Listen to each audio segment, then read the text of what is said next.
बिस्मिल्लाहिर्रहमानिर्रहीम।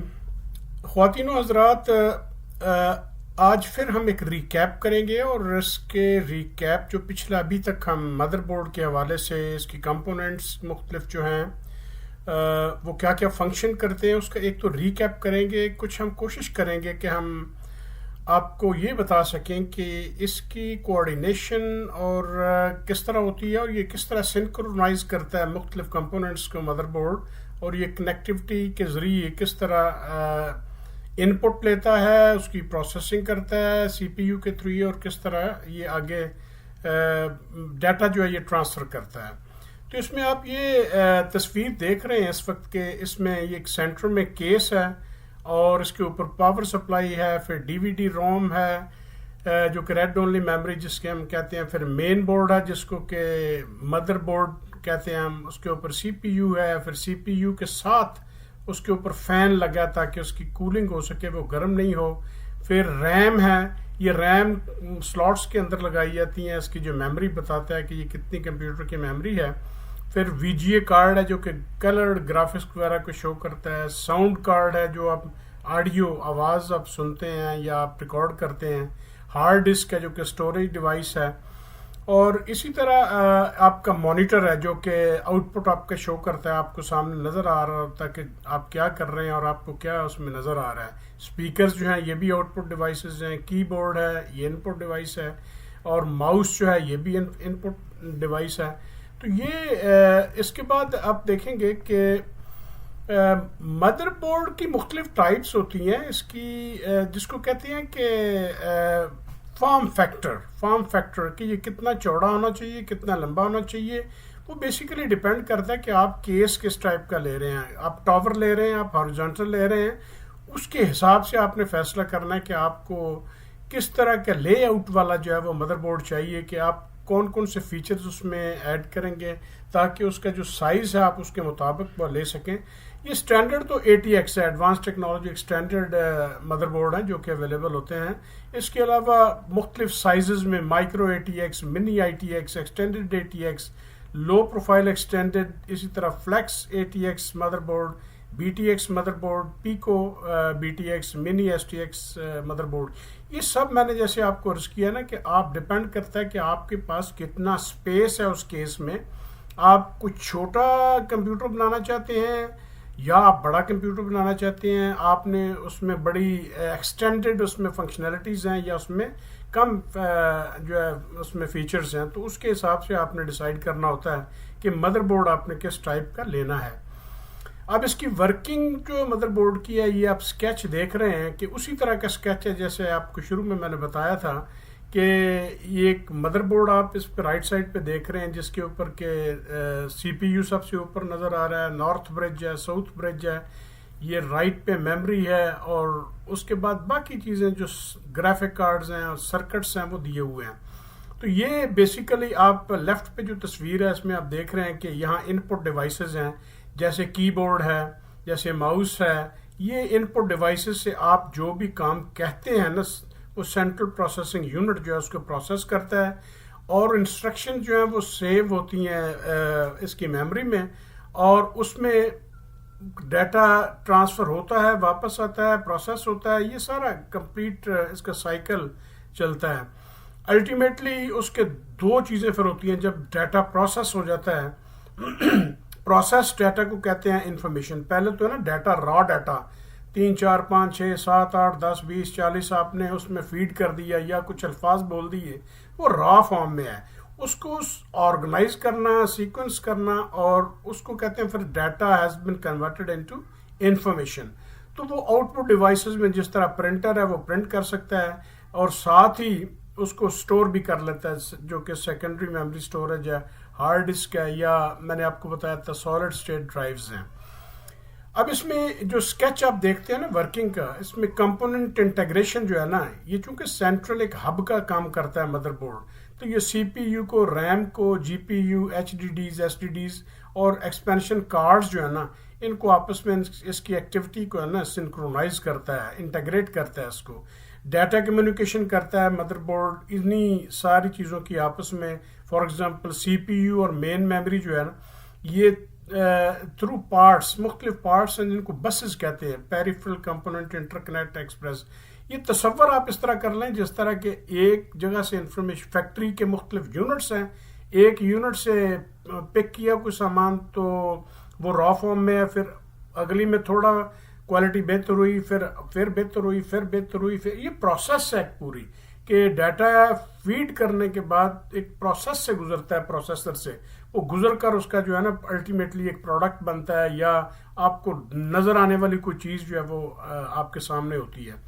इसी तरह पावर डिस्ट्रीब्यूशन है कि जो पावर सप्लाई यूनिट है ये मुख्तलिफ कंपोनेंट्स को जो है ना पावर कनेक्टर्स जो है ये प्रोवाइड करता है। ये आपको मैंने बताया था बायोस का और यूईएफआई का, ये इनिशियलाइज करता है, बूट करता है आपके कंप्यूटर को, और ये डायग्नोस्टिक टेस्ट करता है जिसको कहते हैं पावर ऑन सेल्फ टेस्ट, कि जब आप जैसे ही ऑन करते हैं ना इसको तो ये रन करता है एक आध मिनट के लिए या चंद सेकंड्स के लिए, और वो डायग्नोज करता है कि क्या जितने भी इसके ऊपर कंपोनेंट्स हैं कंप्यूटर के हार्डवेयर के, क्या वो सही काम कर रहे हैं या नहीं कर रहे हैं। और उसके बाद ऑपरेटिंग सिस्टम को वो लोड कर देता है। जो मैंने ऑपरेटिंग सिस्टम आपको बताए थे कि मैं तो विंडो पे ही बात करूंगा ज़्यादा, लेकिन लाइनक्स है और इस तरह के यूनिक्स है, बहुत से उबंटू, इस तरह के जो हैं बहुत से ऑपरेटिंग सिस्टम्स हैं, और उसमें ये ऑपरेटिंग सिस्टम जो है ना उनको स्टोरेज से जो है वो मेमोरी में लोड करना भी इसी का काम है, ये बायोस का जो है। फिर पेरिफेरल कनेक्टिविटी है। पेरिफेरल कनेक्टिविटी आपने छोटी छोटी वो यूएसबी देखी होगी डिवाइसेस, जो कि आप अपने मोबाइल के साथ भी अटैच कर सकते हैं, आप अपने लैपटॉप और डेस्कटॉप पे भी अटैच कर सकते हैं। ऑडियो डिवाइसेस हैं, इस तरह नेटवर्किंग इंटरफेसेस हैं, और एक्सपेंशन स्लॉट्स हैं जो कि एडिशनल हार्डवेयर कंपोनेंट्स को इसके साथ अटैच करती हैं। ये एक्सपेंशन कैपेबिलिटीज जो हैं ये अकोमोडेट करती हैं एडिशनल कार्ड्स को, कि अगर आपने इस वक्त आपके 5 फंक्शंस हैं जो कि आपका लैपटॉप या कंप्यूटर कर रहा है, अगर आप उसके फंक्शंस को ऐड करना चाहते हैं तो उसमें एक्सपेंशन कार्ड्स होते हैं। इसी तरह हीट डिसिपेशन का मैंने बताया था कि हीट सिंक होता है या फैंस होते हैं जो कि गर्म नहीं होने देते हैं पूरे सिस्टम को, इसलिए कि अगर गर्म हो जाए सिस्टम तो उसकी परफॉर्मेंस जो वो कम हो जाती है। तो इसके बाद माउस कीबोर्ड्स कनेक्टर्स हैं, वो भी इसके साथ साइडों पे लगे होते हैं या बैक साइड पे लगे होते हैं। यूनिवर्सल सीरीज बस मैंने आपको बता दी है, यूएसबी इसकी पोर्ट्स हैं। आपने अक्सर देखा होगा कि डाटा एक कंप्यूटर से दूसरे कंप्यूटर तक आपने लेके जाना हो तो आप कंप्यूटर नहीं उठाते हैं बल्कि यूएसबी पे डाटा ट्रांसफ़र करते हैं। आप ऑफिस जाते हैं तो उसको ले जाते हैं, घर आते हैं तो उसको ले जाते हैं ताकि आप उसको दोबारा ओपन कर सकें। रैंडम एक्सेस मेमोरी है जो कि टेम्परेरी स्टोरेज ऑफ डाटा है, और ये कंप्यूटर की शॉर्ट टर्म मेमोरी होती है, and it allows the CPU to access data quickly which helps improve overall system of performance.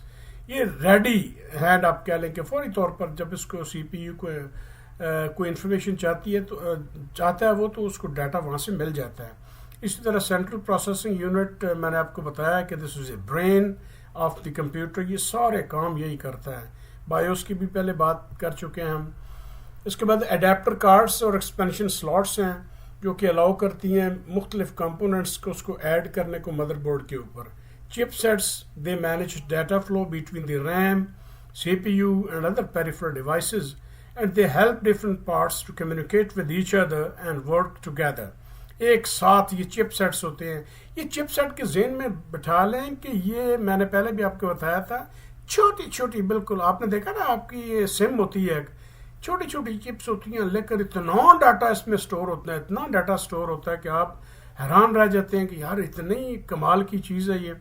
उसके बाद स्टोरेज डिवाइसेस हैं और CMOS बैटरी है जो कि छोटी सी बैटरी कॉइन की तरह की होती है। इसमें मैंने आपको पहले बताया भी था, क्योंकि ये रिकैप है तो उसमें रिपीट हो रही हैं चीज़ें, तो रिपीट करने का ये इंटेंशनली मैं रिपीट कर रहा हूँ ताकि ये टर्मिनोलॉजी से आप फेमिलियर हो सकें।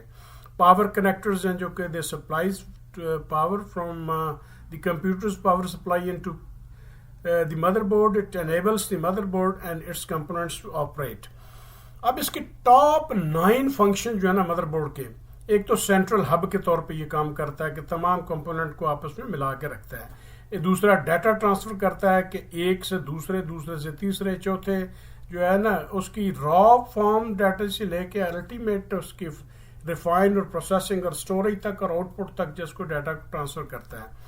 मेमोरी मैनेजमेंट करता है कि कौन से कंपोनेंट को कितनी मेमोरी चाहिए इतना ये काम करने के लिए, उसकी असाइनमेंट या अलॉटमेंट वो करता है। एक्सपेंशन स्लॉट्स में जो है वो आपको मैंने बताया है कि अगर मुख्तलिफ फीचर्स ज़्यादा ऐड करने हो तो वो उसमें आ जाते हैं। CPU कनेक्शन है कि मदरबोर्ड प्रोवाइड्स ए सॉकेट। ये पहले दिन मैंने आपको बताया था कि इसको जोड़ते नहीं है किसी अल्फी के साथ या गोंद के साथ, बल्कि वो मैकेनिकल क्लिप्स होती हैं जिसके साथ उसको रखते हैं, तो ये CPU को कनेक्ट करता है मदरबोर्ड। बाकी बायोस की बात भी पहले हो चुकी है, पेरिफेरल कनेक्टिविटी की बात भी हो चुकी है। एक बड़ा अहम पॉइंट है क्लॉक जनरेशन। इसका हल्का सा मैंने इशारा आपको पिछली मरतबा दिया था। ये मदरबोर्ड के अंदर जो है ना, ये क्लॉक जनरेट सिग्नल करता है जो कि सिंक्रोनाइज करता है operations of different components, and clock signals ensure that various hardware components like CPU and memory they work together और हारमोनियसली वो काम कर रहे हैं। बाकी इसमें पावर डिस्ट्रीब्यूशन मैंने आपको पहले बताया कि वो सारी पावर डिस्ट्रीब्यूशन भी इसी मदरबोर्ड के थ्रू सारे सिस्टम को जा रही होती है। ख्वातीन और हज़रात, अभी हम आज एक वीडियो जो कि बहुत अच्छी लगी मुझे, तो इसी मदरबोर्ड की कंपोनेंट्स और उसकी जो फंक्शनिंग है उसके बारे में, तो आइए हम वो वीडियो देखते हैं। आई होप कि इसमें ज़्यादा लर्निंग आपकी जो है बेहतर हो सकेगी।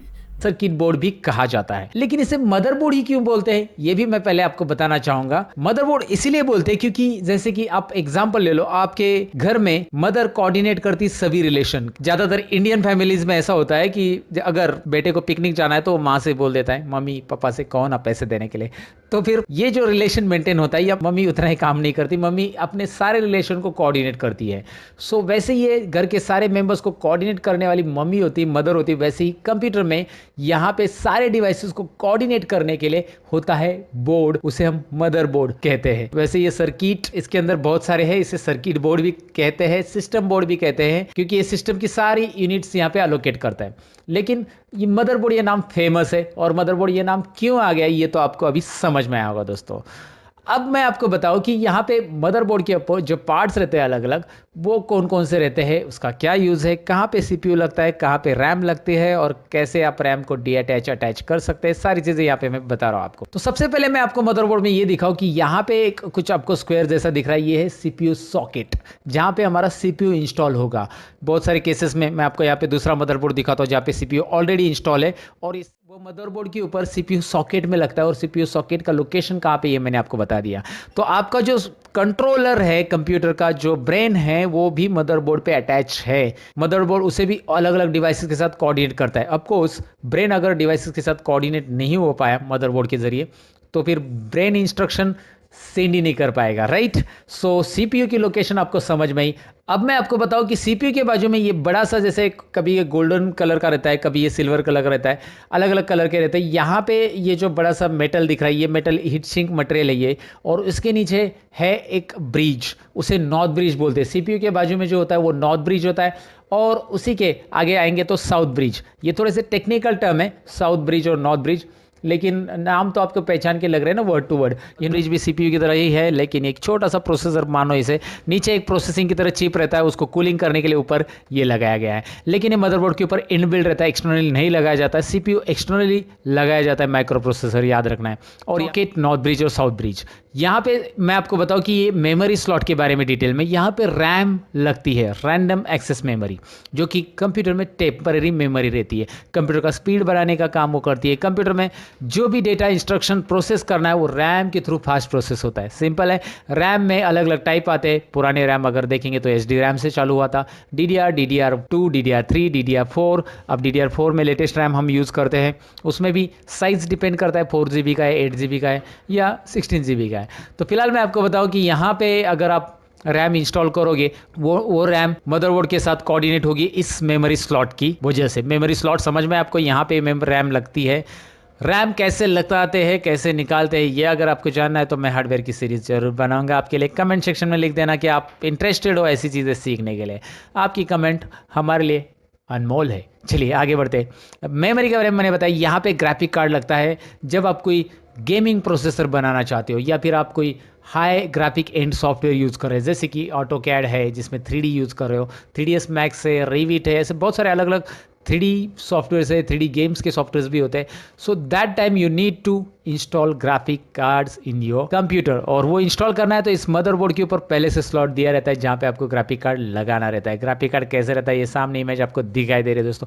फिलहाल मैं आपको बताऊं कि ग्राफिक कार्ड के बाजू में एक व्हाइट स्लॉट है, इसे बोला जाता है PCI। इसे AGP स्लॉट बोलते हैं ग्राफिक कार्ड तो इसे बोलते हैं PCI, peripheral component interconnect. Peripheral component interconnect यानी कि यहाँ पे हम कोई भी डिवाइसेस इंटरकनेक्ट कर सकते हैं पेरिफेरली। लेकिन कैसे, आप अगर मदरबोर्ड का बैक पैनल देखेंगे, ये बैक पैनल है मदरबोर्ड का, बैक पैनल में बहुत सारे अलग अलग कनेक्शंस है। यू कैन सी देयर कि बैक पैनल के अंदर यहाँ पे USB है, देन आपका लैन कार्ड भी, आगे इंफॉर्मेशन दे दूंगा आपको इसकी। लेकिन मैं आपको बताऊं कि बैक पैनल में से कोई भी पार्ट अगर नहीं वर्क कर रहा है तो आप उसके लिए कार्ड खरीद के यहाँ पे इंस्टॉल कर सकते हैं।